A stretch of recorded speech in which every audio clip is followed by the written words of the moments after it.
Paulit-ulit ka bang nagte-test ng parehas na feature?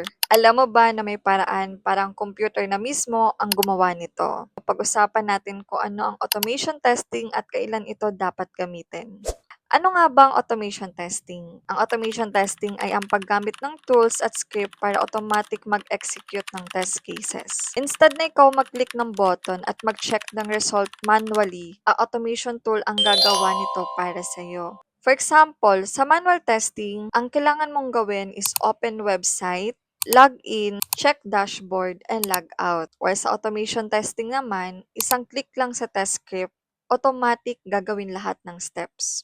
Manual testing versus automation testing. So si manual testing, tao ang nagtetest, mabagal ang repetitive task, mas flexible sa UA changes, walang coding required, good for explanatory testing, while si automation testing naman, tool ang nagtetest, mabilis na repetitive task, kailangan i-update ang script kapag may changes, usually may coding involved, good for regression testing. So for example, imagine mo may login feature ka na kailangan i-test sa bawat release. Kung manual testing ang gagamitin mo, paulit-ulit mo itong i-test. Kung automated testing naman, isang run lang ng script at automatic nang i-check kung gumagana ba ang login. So kailan ba gagamitin ang manual testing? Ang manual testing ginagamit siya kapag new feature pa lang, explanatory testing, UI or UX validation, one-time testing.